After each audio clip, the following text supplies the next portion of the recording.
Good morning everyone, welcome to knowledge account. আমরা দেখব আজকে 3 ফেব্রুয়ারি 2024-এর গুরুত্বপূর্ণ কারেন্ট অ্যাফেয়ার্স, তার সাথে সাথে রিলেটেড স্ট্যাটিক জিকেগুলো।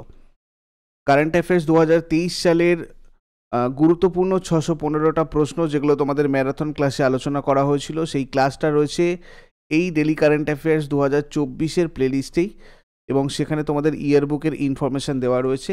এছাড়া তোমরা যদি এগুলো সম্পূর্ণ ফ্রিতে প্র্যাকটিস করতে চাও আমাদের অ্যাপটা, তাহলে ডাউনলোড করে ওখানে ফ্রি উইকলি টেস্ট সেকশানে সম্পূর্ণ ফ্রিতে তোমরা এই 615টা এমসিকিউ অনলাইন টেস্ট পোর্টালে গিয়ে প্র্যাকটিস করতে পারো এমসিকিউ ফরম্যাটে। ডাব্লিউবিপি 2024 টার্গেট ব্যাচ তোমাদের অলমোস্ট কমপ্লিট। তোমরা যদি কেউ রেকর্ডেড ব্যাচে জয়েন করতে চাও তাহলে এই ব্যাচে জয়েন করতে পারো, আদারওয়াইজ তোমাদের নতুন ব্যাচ আসছে ফেব্রুয়ারির সেকেন্ড উইকে তোমাদের WBP foundation batch third batch start হচ্ছে। তোমরা যদি জয়েন করতে চাও এই নাম্বারে হোয়াটসঅ্যাপ করে রাখবে।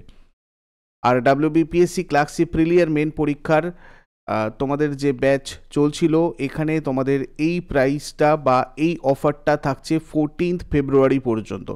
14 ফেব্রুয়ারির পর এই প্রাইসটা তোমাদের কিন্তু বেড়ে যাবে, কেননা এখানে তোমাদের অধ্যায়ভিত্তিক ক্লাস অনেক হয়েছে এবং তার সাথে সাথে পিডিএফ এখানে অ্যাড হয়ে যাচ্ছে, এবং টেস্ট সিরিজ তোমাদের চ্যাপ্টার ওয়াইজ এগুলো তোমাদের এখানে অ্যাড হচ্ছে, তার সাথে সাথে ফুল লেন্থ মক টেস্ট।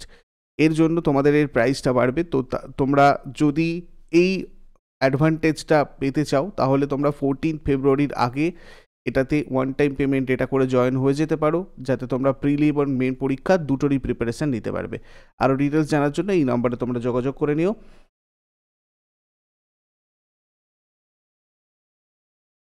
আর একটা কথা, আজকে তোমাদের বাজেট, যেটা তোমরা আগের দিন অনেকেই কমেন্টে জানিয়েছো যে ইন্টারিম বাজেট যেটা, সেটা নিয়ে তোমাদের ডিটেলস ডিসকাশন করার জন্য, এবং তার সাথে সাথে আমি বাজেট রিলেটেড এমসিকিউ তোমাদের ওই ক্লাসটায় দেবো।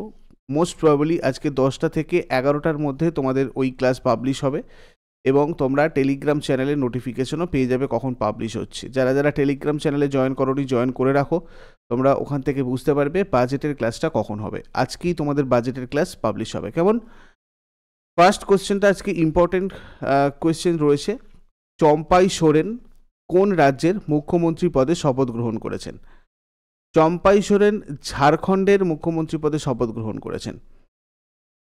হেমন্ত সোরেন ছিলেন আগে, তো তার জায়গায় চম্পাই সোরেন এলেন। অ্যাকচুয়ালি চম্পাই সোরেন বর্তমানে ইডি কর্তৃক প্রাক্তন মুখ্যমন্ত্রী হেমন্ত সোরেনের গ্রেপ্তারের পর 2 ফেব্রুয়ারি 2024 সাল থেকে ঝাড়খণ্ডের 7ম মুখ্যমন্ত্রী হিসাবে দায়িত্ব পালন করছেন। হেমন্ত সোরেন গ্রেপ্তার হয়েছেন ইডি কর্তৃক। কেন আমি সেটা বলছি, চম্পাই সোরেন ঝাড়খণ্ড মুক্তি মোর্চার সদস্য এবং বিধায়ক হিসাবে সেরাকেল্লা বিধানসভা কেন্দ্রের প্রতিনিধিত্ব করেন। কৃষক পরিবারের সন্তান চম্পাই সোরেনকে ঝাড়খণ্ডের টাইগার বলে চিহ্নিত করা হয়। দেখো, 31 জানুয়ারিতে ঝাড়খণ্ডের মুখ্যমন্ত্রী হেমন্ত সোরেনকে prevention of money laundering act PML এর অধীনে এনফোর্সমেন্ট ডিরেক্টরেট বা ইডি গ্রেপ্তার করেছে। জমি দুর্নীতির সাথে জড়িত তহবিল তছরূপের মামলায় হেমন্ত সোরেনকে গ্রেপ্তার করা হয়েছে। গ্রেপ্তারের আগে ঝাড়খণ্ডের রাজ্যপাল CP রাধাকৃষ্ণনের সাথে দেখা করে ইনি পদত্যাগপত্র জমা দিয়েছেন। এনফোর্সমেন্ট অধিদপ্তর প্রতিষ্ঠিত হয়েছিল 1956-এ।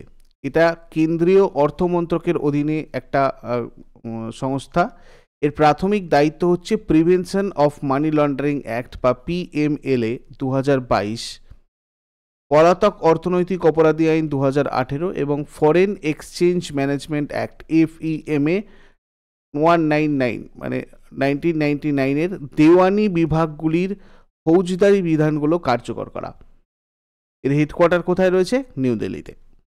ডিরেক্টর এনফোর্সমেন্ট রয়েছেন রাহুল নবীন। ঝাড়খণ্ড পূর্ব ভারতের একটা রাজ্য। ঝাড়খণ্ড রয়েছে তোমার ঠিক এই জায়গায়, এই তোমরা ঝাড়খণ্ড দেখতে পাবে। এর পূর্বে রয়েছে পশ্চিমবঙ্গ, ওয়েস্ট বেঙ্গল, পশ্চিমে রয়েছে ছত্তিশগড়, এদিকে রয়েছে তোমার কি ছত্তিশগড়। উত্তর পশ্চিমে রয়েছে উত্তরপ্রদেশ, এই যে উত্তরপ্রদেশ রয়েছে উত্তর পশ্চিমে। উত্তরে রয়েছে বিহার, এই জায়গাতে রয়েছে কি বিহার। আর দক্ষিণে রয়েছে উড়িষ্যা, এখানে রয়েছে উড়িষ্যা রাজ্য। গঠন হয়েছিল এটা 2000 সালে ছত্তিশগড় এস্টাবলিশড হয়, মানে প্রতিষ্ঠিত হয়েছিল রাজধানী রাঁচি, রাজ্যপাল সিপি রাধাকৃষ্ণন। আইনসভা এখানকার এক কক্ষ বিশিষ্ট, 81টা আসন টোটাল রয়েছে। বিধান পরিষদ এখানে নেই, বিধানসভাই শুধু রয়েছে। আর সংসদীয় নির্বাচনী যদি আমরা দেখি, তাহলে রাজ্যসভার 6টা আসন রয়েছে, লোকসভা রয়েছে 14টা আসন এই ঝাড়খণ্ড থেকে। নেক্সট, প্রথমবার মানুষের মস্তিষ্কে কম্পিউটার চিপ প্রতিস্থাপন করেছে কোন কোম্পানি? নিউরালিঙ্ক প্রথমবার চিপ প্রতিস্থাপন করলো মানুষের মাথায়, মস্তিষ্কের ভিতরে। এলন মাস্কের কোম্পানি এটা, নিউরালিঙ্ক। প্রথমবারের মতো সফলভাবে ওয়্যারলেস ব্রেন ইন্টারফেস অর্থাৎ চিপ মানুষের মস্তিষ্কে প্রতিস্থাপন করেছে। এই প্রযুক্তির লক্ষ্য ব্যবহারকারী যারা রয়েছে, ইউজারদের, তাদের চিন্তাভাবনার মাধ্যমে ফোন বা কম্পিউটারের মতো ডিভাইসগুলো নিয়ন্ত্রণ করার অনুমতি দেওয়া। এটা কেন করেছে? এর প্রধান উদ্দেশ্য হচ্ছে পক্ষাঘাতে আক্রান্ত রোগীদের মনের কথা বুঝতে এবং তাদের সঙ্গে যোগাযোগ স্থাপন করাই এই চিপের কাজ। এর নাম দেওয়া হয়েছে টেলিপ্যাথি। তারপরে দেখো, আজালি আসৌমানি কোন দেশের রাষ্ট্রপতি পদে চতুর্থবার পুনরায় নির্বাচিত হয়েছেন? আজালি আসৌমানি কমোরসের রাষ্ট্রপতি পদে নিযুক্ত হয়েছেন। আজালি আসৌমানি রাজধানী কমোরসের মরানি, মুদ্রার নাম কমোরিয়ান ফ্রাঙ্ক। আর এই কমোরিয়াস দ্বীপপুঞ্জ যেটা, এটা আমাদের যে ইন্ডিয়ান ওশেন রয়েছে, মানে ভারত মহাসাগর রয়েছে, এখানের মধ্যে একটা দ্বীপ ঠিক এই পজিশনে রয়েছে। ঠিক আছে, এর উত্তর প্রান্তে মোজাম্বিক থেকে, ঠিক আছে, এই যে মোজাম্বিক দেখতে পাচ্ছ, মোজাম্বিক থেকে 290 কিলোমিটার দূরে, এবং মাদাগাস্কার থেকে, এই যে মাদাগাস্কার থেকে 320 কিলোমিটার দূরে অবস্থিত। কমোরসটা অ্যাকচুয়ালি ঠিক আর একটু নিচের দিকে হবে, তোমাদের ম্যাপের সাহায্যে পজিশনটা ঠিকঠাক দেখানো হয়নি, একটু নিচের দিকে রয়েছে, কেমন? আচ্ছা, এরপরে দেখো, ওড়িশা ফুটবল ক্লাবকে 3-2 গোলে পরাজিত করে কলিঙ্গ সুপার কাপ জিতেছে কে? 3-2 গোলে পরাজিত করে কলিঙ্গ সুপার কাপ জিতেছে east Bengal. 2024 super cup, also known as the 2024 Kalinga super cup for sponsorship reasons. এটা স্পন্সরশিপের কারণে এটাকে সুপার কাপ 2024 বলা হচ্ছে। তো মানে কলিঙ্গ সুপার কাপ বলা হচ্ছে। তো এটা ছিল সুপার কাপের 4th এডিশন এবং ভারতের জাতীয় নকআউট ফুটবল প্রতিযোগিতার 42তম আসর। কোথায় হয়েছে? কলিঙ্গ স্টেডিয়াম, ভুবনেশ্বরে। Champion East Bengal, first title, আর রানার আপ হয়েছে উড়িষ্যা। টপ গোল স্কোরার হয়েছেন ক্লেইটন সিলভা, 5টা গোল করেছেন। আর best player Isak Vanlalruatfela, Isak Vanlalruatfela best player হয়েছেন। কলিঙ্গ সুপার কাপ 2023-এর ভেন্যু আমাদের Kozhikode, EMS stadium, Payyanad stadium মাঞ্জেরিতে, এবং চ্যাম্পিয়ন এখানে কি হয়েছে? Odisha, first title. Runner up Bengaluru. Khelo India winter game 2024-এর ম্যাসকট কোনটা? খেলো ইন্ডিয়া উইন্টার গেম 2024-এর ম্যাসকট সিনইসি। খেলো ইন্ডিয়া উইন্টার গেমস 2024-এর ম্যাসকট, এটা একটা স্নো লেপার্ড, অ্যাকচুয়ালি তুষার চিতা। লাদাখ অঞ্চলের নাম দেওয়া হয়েছে সিনইসি। ইউনিয়ন টেরিটরি অফ লাদাখ, আমরা যদি কি হোস্ট জায়গাগুলো দেখি কোথায় কোথায় এটা হচ্ছে, ইউনিয়ন টেরিটরি অফ লাদাখের ফার্স্ট পার্ট হবে ফেব্রুয়ারি 2 থেকে 6 তারিখ পর্যন্ত। আর গুলমার্গ জম্মু কাশ্মীরের হবে তোমার সেকেন্ড পোর্শন, যেটা 21 থেকে 25 পর্যন্ত। ফার্স্ট, এখানে তোমাদের একটা জাস্ট ওভারভিউ দিয়েছি। 2020-তে তোমার ফার্স্ট, 2021-এ সেকেন্ড হয়েছিল, 2023-এ হচ্ছে তোমার থার্ড। ঠিক আছে, ফার্স্ট টিম এখানে তোমার যদি আমরা দেখি, এইটা তোমরা একবার যা স্ক্রিনশট নিয়ে রাখো, এটা তোমাদের খেলার শেষে আরও বেটার করে তোমাদেরকে প্রোভাইড করব। ঠিক আছে, প্রথম টিম ছিল Jammu Kashmir, second team services. 2021-এ Jammu Kashmir first team, second team হচ্ছে কর্ণাটক। আর তোমার হচ্ছে মানে এগুলো হচ্ছে সব গোল্ড। ঠিক আছে, 26টা গোল্ড পেয়েছিল জম্মু কাশ্মীর, GSBT আর কি। ঠিক আছে, এখানে জম্মু কাশ্মীর 2023-এ ফার্স্ট টিম ছিল, সেকেন্ড টিম ছিল মহারাষ্ট্র। এটা জাস্ট দেখে রাখো, খেলা হয়ে যাবার পর আরও ভালো করে আপডেট তোমরা পেয়ে যাবে। ভোটদানের ব্যাপারে সচেতনতা বৃদ্ধি করার লক্ষ্যে একটি শর্ট ফিল্ম বানানোর জন্য কোন ফিল্ম মেকারের সাথে চুক্তি করেছে আমাদের ভারতের নির্বাচন কমিশন? রাজকুমার হিরানির সাথে রিসেন্টলি চুক্তি করেছে। ঠিক আছে, যাতে ভোটদানের ব্যাপারে মানে সচেতনতা ছড়ানো যায়, তার জন্য ভারতের নির্বাচন কমিশন চলচ্চিত্র নির্মাতা রাজকুমার হিরানির সাথে একটা স্বল্প দৈর্ঘ্য চলচ্চিত্রের জন্য সহযোগিতা করছে আর কি, করেছে। শর্ট ফিল্ম টাইটেল হচ্ছে তোমার মাই ভোট মাই ডিউটি। এই শর্ট ফিল্মটা যেটা হবে, এর নাম হবে কি, মাই ভোট মাই ডিউটি। ভারতের প্রথম রাজ্য হিসাবে রিজেনারেটিভ ট্যুরিজম লঞ্চ করেছে কি, রিজেনারেটিভ ট্যুরিজম, এটা রিসেন্টলি লঞ্চ করলো গোয়া। এই পদ্ধতির লক্ষ্য হচ্ছে পরিবেশ পুনরুদ্ধার, সাংস্কৃতিক সংরক্ষণ এবং সম্প্রদায়ের ক্ষমতায়ন প্রচারের মাধ্যমে পর্যটনকে পুনরায় সংজ্ঞায়িত করা। মুখ্যমন্ত্রী গোয়ার প্রমোদ সাবন্ত রয়েছেন, রাজ্যপাল পি.এস. শ্রীধরন পিল্লাই। উৎসব যেগুলো এখানে ইম্পর্টেন্ট রয়েছে, সানবার্ন ফেস্টিভ্যাল রয়েছে, লাদাইন, মান্ডো, এগুলো রয়েছে। তরঙ্গমেল, কোলি, দেখনি, ফুগড়ি, সিগমো, ঘোড়ে, মদনি, তারপর তোমার সামাই নৃত্য, জাগার, এগুলো সব এখানকার ফোক ডান্সেস। ন্যাশনাল পার্ক এখানে ইম্পর্টেন্ট রয়েছে, মোল্লেম ন্যাশনাল পার্ক।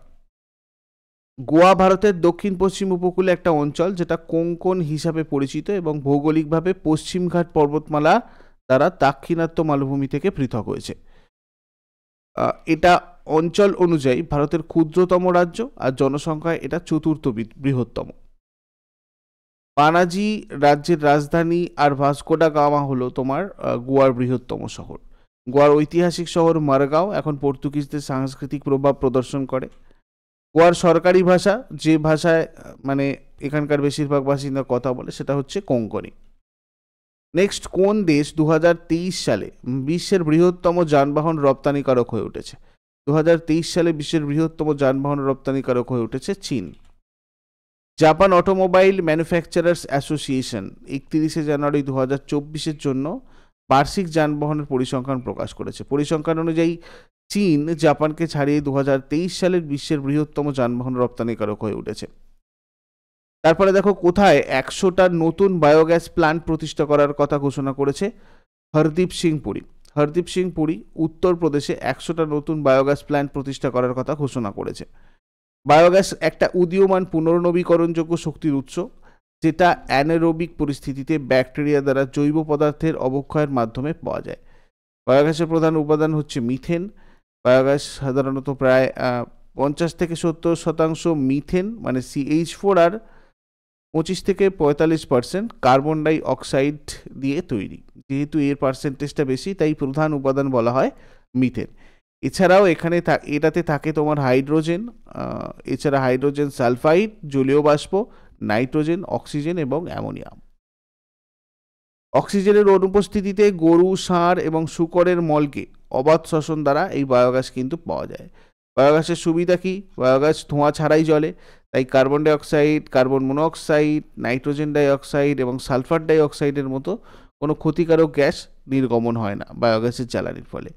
বায়োগ্যাস উৎপাদনের পরে উৎপাদিত ছাই জমিতে সার হিসাবেও ব্যবহার করা যায়। আর বায়োগ্যাস তৈরি করার পদ্ধতিটা নিরাপদ, সহজ এবং তাই অনেক বেশি স্থানের প্রয়োজন হয় না। বায়োগ্যাস প্ল্যান্ট তৈরি করতে খুব কম খরচ হয় এবং 3 থেকে 4 মাসের মধ্যেই এই কাজ শুরু করে দেওয়া যায়। বিশেষত গ্রামীণ এলাকায় হাজার হাজার লোকের কর্মসংস্থানের সুযোগ তৈরি হয় এর সাহায্যে। তারপরে দেখো প্রতি বছর কোন তারিখে ভারতীয় কোস্ট গার্ড দিবস পালিত হয়? ভারতীয় কোস্ট গার্ড দিবস পালন করা হয় 1 ফেব্রুয়ারি। ইন্ডিয়ান কোস্ট গার্ড প্রত্যেক বছর 1 ফেব্রুয়ারিতে তার উত্থাপন দিবস উদযাপন করে। আইসিজি হলো ভারতের একটি সশস্ত্র বাহিনী যেটা সামুদ্রিক স্বার্থ রক্ষা করে আর সামুদ্রিক আইন প্রয়োগ করে। 2024-এর 48তম ভারতীয় কোস্টগার্ড দিবস উদযাপন করা হয়েছে। বর্তমানে ভারতীয় কোস্টগার্ড বিশ্বের 4র্থ বৃহত্তম কোস্টগার্ড হিসেবে স্থান পেয়েছে। অবজেক্টিভ কি এই ইন্ডিয়ান কোস্টগার্ডের? The primary responsibilities of the coast guard include offshore security, maritime security, coastal security, as well as safeguarding India's exclusive economic zone. Director general কে রয়েছেন? রাকেশ পাল। এরপরে আগের দিনের হোমওয়ার্কগুলো সবাই মিলিয়ে নাও। লুধিয়ানা কোন নদীর তীরে অবস্থিত? সুতলজ নদী, মানে শতদ্রু হয়ে যাচ্ছে। কোন তাপমাত্রা সেন্টিগ্রেড আর ফারেনহাইট স্কেলের পার্ট সমান হবে? এটা হয়ে যাবে -40 ডিগ্রি। আর আজকে তোমাদের জন্য প্রশ্ন থাকবে, নালন্দা বিশ্ববিদ্যালয়ের প্রতিষ্ঠাতা কে ছিলেন? কোন শাসক সাঁচির স্তূপ নির্মাণ করেন? এগুলো তোমরা শেষকালে আমাকে আজকে কমেন্টে জানাও। চট করে আগের দিনেরগুলো কুইক রিভাইজ করে নেব। যারা যারা লাইভে রয়েছো অ্যান্সার করার চেষ্টা করবে। 2 ফেব্রুয়ারি 2024-এর আমাদের কি প্রশ্ন ছিল? সম্প্রতি উত্তর পূর্ব ভারতের প্রথম নিউরোপ্যাথি হসপিটাল ভিত্তিপ্রস্তর কোথায় স্থাপন করা হয়েছে? উত্তর পূর্ব ভারতের প্রথম নিউরোপ্যাথি হসপিটালের ভিত্তিপ্রস্তর স্থাপন করা হয়েছে কোথায়? ডিব্রুগড়ে। আইএসএসএফ বিশ্বকাপ 2024-এ পুরুষদের 10 মিটার এয়ার রাইফেল শুটিং ইভেন্টে কে স্বর্ণপদক জিতেছে? দিব্যাংশ সিং পানওয়ার। সম্প্রতি কোন বিমানবন্দরকে ভারত সরকার আন্তর্জাতিক বিমানবন্দরের মর্যাদা দিয়েছে? আন্তর্জাতিক বিমানবন্দরের মর্যাদা দিয়েছে সুরাট বিমানবন্দরকে। লঘু বানা জাতীয় দ্রব্য ক্রয় স্কিম লঞ্চ করেছে কোন রাজ্য? লঘু বন জাতীয় দ্রব্য ক্রয় স্কিম লঞ্চ করেছে রিসেন্টলি উড়িষ্যা। এক সমুন্দর মেরে আন্দর শিরোনামে কবিতা সমগ্র কে লিখেছেন? সঞ্জীব যোশী। ভারতীয় সেনাবাহিনী কোন দেশের সাথে যৌথ সামরিক মহড়া সাদা তানসিক আয়োজন করেছে? সৌদি আরব। শরৎ চৌহান কোথাকার নতুন চিফ সেক্রেটারি পদে নিযুক্ত হলেন? পুদুচেরি। নীতিশ কুমার কোন রাজ্যের নবমবার মুখ্যমন্ত্রী পদে শপথ গ্রহণ করেছেন? বিহার। ভারতে 5G ইনোভেশন ল্যাব তৈরির জন্য রিলায়েন্স জিও কোম্পানির সাথে হাত মেলাচ্ছে কে? OnePlus। এশিয়ান ক্রিকেট কাউন্সিলের সভাপতি হিসাবে কাকে পুনর্নিযুক্ত করা হয়েছে? জয় শাহ। 1 জানুয়ারি 2024 সালে ডিআরডিও কততম প্রতিষ্ঠা দিবস পালন করেছে? 66th। এগুলো ছিল তোমাদের আগের দিনের প্রশ্ন। ইউজফুল বলে মনে হলে লাইক করো, কমেন্ট করে তোমাদের মতামত অবশ্যই সবাই জানিও, যাতে করে আমরা তোমাদের জন্য যেরকম প্রত্যেক দিন চেষ্টা করছি আরও বেটার করে এই সেশনটা করার, আরও বেটার করে তোমাদের জন্য এই সেশনটা করতে পারবো। এবং যারা নতুন রয়েছে চ্যানেলটাকে সাবস্ক্রাইব করে বেল আইকনে ক্লিক করে অল নোটিফিকেশানে ক্লিক করে রাখো, অলে ক্লিক করে রাখো, তাহলেই তোমরা সব ক্লাসের নোটিফিকেশান ঠিকঠাকভাবে পাবে। Thank you so much, have a great day.